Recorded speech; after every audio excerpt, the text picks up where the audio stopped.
بسم اللہ الرحمن الرحیم۔ معزز سامعین و ناظرین، اس مختصر ویڈیو میں ہم پاکستان کے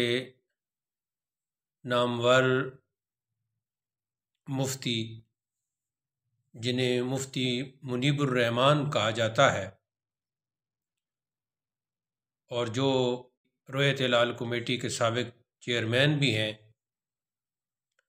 کراچی میں ایک مدرسہ کے مہتمم بھی ہیں،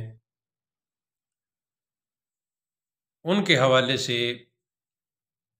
کچھ گزارشات پیش کرنا چاہتے ہیں۔ اس میں مفتی صاحب کی توجہ بھی مقصود ہے تاکہ آئندہ وہ اس قسم کی تشریح نہ کریں، اور ساتھ ہی جس مقام پر جس نعت خوان کے لیے انہوں نے تشریح کی، جن لوگوں نے اس محفل میں سنا اور پھر ویڈیو کی صورت میں جہاں جہاں تک بھی لوگوں نے سنا اور ابھی سن رہے ہیں، ان سب کی تصحیح مقصود ہے۔ تصحیح تو مفتی منیب الرحمان صاحب زی دفعہ کی مقصود ہے، لیکن درست تشریح اور توضیح سامعین و ناظرین جو عامت الناس ہیں ان کے لیے مقصود و مطلوب ہے۔ کسی محفل میں میرے عزیز نے مجھے یہ جو ویڈیو جس ویڈیو کی میں بات کر رہا ہوں، یہ ویڈیو یوٹیوب پر موجود ہے۔ اب مجھے اس کا ایڈریس نہیں پتا، کسی عزیز نے مجھے دکھائی، لیکن یوٹیوب پر ان کا کہنا ہے کہ موجود ہے۔ کسی محفل میں کوئی صاحب اعلیٰ حضرت کا کلام پڑھ رہے تھے،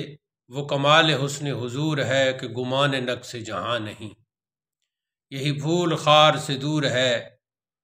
یہی شمع ہے کہ دھواں نہیں۔ تو جب وہ نعت پڑھ رہے تھے تو پھر ان کی بزام خیش مفتی صاحب نے تصحیح کی، اور اس تصحیح میں انہوں نے 3 باتیں کی۔ جب مجھ سے پوچھا گیا تو میں نے یہ کہا کہ مجھے مفتی صاحب کی گفتگو سنوا دیں۔ مجھے جب مفتی صاحب زی دفعہ کی گفتگو سنوائی گئی تو میں نے وہ خود اپنے کانوں سے سماعت کی، ملاحظہ کی وہ ویڈیو، وہ کلپ، جس میں مفتی صاحب نے 3 باتیں کیں۔ 3 باتوں میں 2 تو بالکل ہی انہیں آپ غلط کہہ سکتے ہیں، ان کی رہنمائی جو ہے وہ غلط ہے، اور تیسری بھی انہوں نے ایک لحاظ سے غلط کی اور ایک لحاظ سے عادی کی۔ پہلی بات انہوں نے یہ کی کہ اعلیٰ حضرت کے کلام کو سمجھ کر پڑھنا چاہیے۔ یہ تو ٹھیک ہے، یہ تو مفہوم ہے، انڈرسٹوڈ ہے۔ اس میں انہوں نے کہا کہ جب آپ پڑھتے ہیں وہ کمال حسن حضور ہے کہ گمان نقص جہاں نہیں، تو وہ کہتے ہیں کہ یہ نقص جہاں درست نہیں ہے، یہاں آپ کو سکتہ کرنا چاہیے اور پڑھنا چاہیے کہ وہ کمال حسن حضور ہے کہ گمان نقص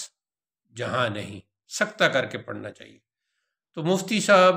چونکہ شاعر نہیں ہیں، میں الحمدللہ ذوق شعری رکھتا ہوں اور 6-7 زبانوں میں شعر بھی کہتا ہوں، تو انہیں قواعد تختی کا بھی پتہ نہیں، شعری وزن کا بھی علم نہیں، اور ہو سکتا ہے انہوں نے علم العروض بھی نہ پڑھا ہو۔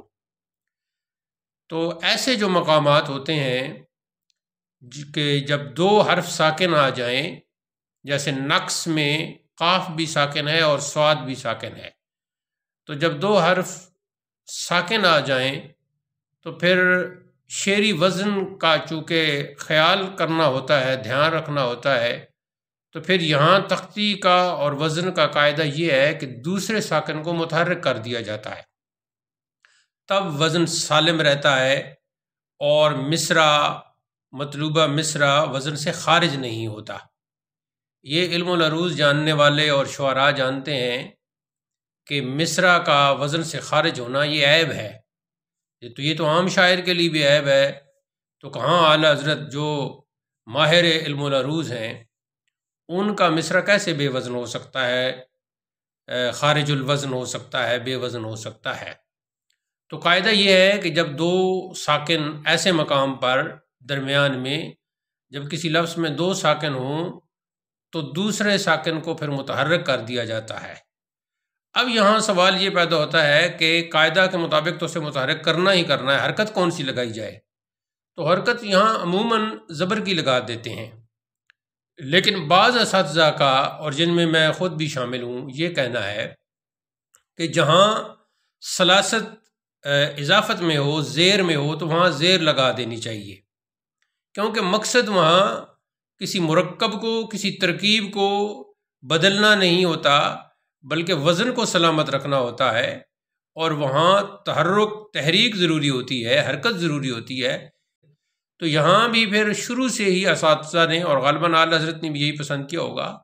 اس میں زیر کی حرکت دی، اور یوں پڑھتے ہیں وہ کمال حسن حضور ہے کہ گمان نقص جہاں نہیں۔ اصل میں تو وہ یہی ہے کہ گمان نقص جہاں نہیں، کہ جہاں نقص کا گمان تک بھی نہیں۔ یہ تو معنی کے اعتبار سے ہے، لیکن جب علم العروض وزن شعری کے اعتبار سے پڑھیں گے تو سواد کو متحرک ہر حال میں کرنا ہوگا، اور اس میں جو آسان حرکت ہے وہ زیر کی ہے، اور وہی اچھی بھی لگتی ہے پڑھنے میں، دھن میں۔ اگر یہاں سکتہ کیا جائے تو ایک تو مصرع بے وزن ہو جاتا ہے، جو مفتی صاحب کو نہیں پتہ، اور دوسرا یہ ہے کہ یہاں مصرع تو بے وزن ہو گیا، دوسرا یہ ہے کہ وہ ساری دھن اور پڑھنے کا انداز بھی یہاں خراب ہو گیا، کہ سکتہ ہو ہی نہیں سکتا۔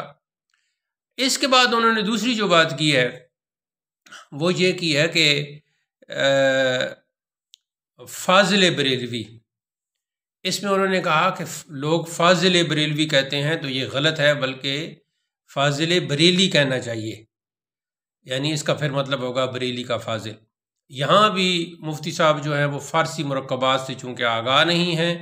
اس سے مفتی صاحب کے فارسی زبان کے حوالے سے اور مرکب توصیفی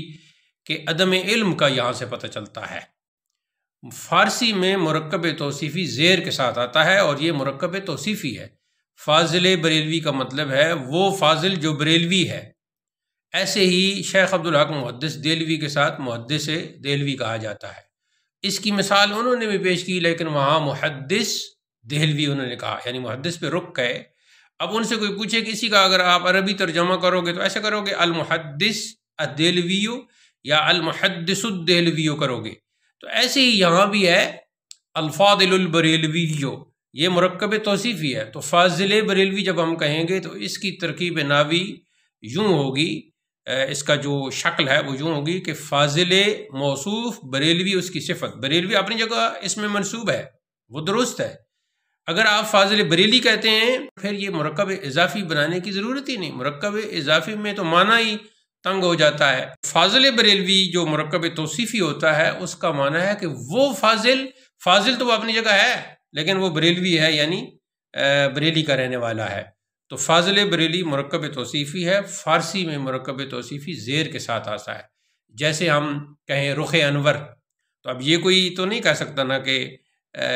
انور کا رخ، وہ تو مرکب اضافی جب مقصود ہو، انور کسی کا نام ہو تو پھر مرکب اضافی بنے گا، وگرنہ رخ انور مرکب توصیفی ہے، یعنی روشن رخ۔ کئی مرکبات ہیں جو فارسی میں زیر کے ساتھ آتے ہیں، کوئی بھی آپ پڑھ لیں، گلستان سعدی پڑھ لیں، بوستان سعدی پڑھ لیں، وہاں آپ کو ہزاروں ایسے مرکبات مل جائیں گے جو زیر کے ساتھ ہیں۔ اس کے بعد جو تیسری بات انہوں نے کی وہ انہوں نے لفظ شمع کے حوالے سے کہی ہے، شمع بزم ہدایت کے حوالے سے، کہ لوگ اس کو شمع پڑھتے ہیں جو درست نہیں۔ اس میں تو ٹھیک ہے، سلام میں تو میم ساکن پڑھا جائے گا، شمع بزم ہدایت پڑھا جائے گا، لیکن جیسا کہ میں نے پہلے عرض کی ہے کہ یہ بات انہوں نے عادی تو درست کی کہ شمع بزم پڑھا جائے گا، یعنی میم اس میں ساکن پڑھا جائے گا، میم کے اوپر سکون ہوگا، لیکن انہوں نے یہاں یہ نہیں بتایا یا ان کے علم میں نہیں تھا کہ میم مفتوح بھی درست ہے، یعنی لفظ شمع جو ہے یہ میم ساکن کے ساتھ بھی ہے اور میم مفتوح بھی ہے، میم کے اوپر۔ شعر میں شمع بزم ہدایت، شعر میں تو وزن کے اعتبار سے میم ساکن ہی پڑھا جائے گا، شمع بزم ہدایت پہ لاکھوں سلام، اس میں تو میم ساکن ہی پڑھا جائے گا جب سلام پڑھیں گے۔ لیکن یہ کہنا کہ اس میں میم ساکن ہے اور یہی درست ہے، اگر ان کا یہ مقصد تھا تو یہ میں ان کے علم میں اضافہ کرنا چاہتا ہوں کہ یہ آدھی بات آپ نے درست کی ہے، جبکہ جو باقی آدھی درست بات باقی رہتی وہ یہ ہے کہ میم کے اوپر زبر بھی درست ہے۔ اس مصرے میں تو ساکن ہے، لیکن مصرع سے ہٹ کر کسی دوسری جگہ یہ لفظ اگر کوئی میم مفتو کے طور پر باندھتا ہے، یعنی شمع باندھتا ہے، یعنی میم کے اوپر بھی زبر، تو وہ درست ہے۔ یہ عربی کا لفظ ہے اور اس میں میم ساکن بھی ہے اور اس میں میم مفتو بھی ہے، بلکہ جو عربی کی قدیم لغات ہیں وہ اس کو زیادہ فصیح قرار دیتی ہے میم کے اوپر فتح کو۔ اب فارسی والوں نے اس کو میم کے سکون کے ساتھ باندھا ہے، اور میم کے فتح کے ساتھ بھی باندھ سکتے ہیں، لیکن وہ پھر وزن کو دیکھنا ہوتا ہے۔ تو جہاں تک سلام کا تعلق ہے تو سلام کا وزن چونکہ فاعلن فاعلن فاعلن فاعلان چل رہا ہے، تو اس میں شمع ہوگا، یعنی میم ساکن ہوگا۔ لیکن یہ عادی بات ہے، یہاں یہ ضرور بتانا چاہیے کہ یہاں اس مصرع میں تو میم ساکن ہے، لیکن میم مفتو بھی شمع یہ بھی درست ہے۔ تو یہاں کوئی مقصد اپنا کوئی علم دکھانا یا فن دکھانا نہیں ہے، بلکہ چونکہ مفتی صاحب نے یہ تینوں باتیں، دو باتیں تو بالکل ہی نادرست تھیں اور یہ تیسری بھی عادی تھی، اور ایک قسم کی یہ بھی نادرست سی بن رہی تھی، تو اس لیے ان تینوں کی یہاں مختصر نشست میں وضاحت کر دی گئی۔ اللہ تعالی ہمیں حق بولنے، حق سمجھنے، درست سمجھنے اور درست طور پر اپنی بھی اور دوسروں کی بھی رہنمائی کرنے کی توفیق ارزانی فرمائے۔ وآخر دعوانا ان الحمد للہ رب العالمین، والسلام علیکم ورحمۃ اللہ۔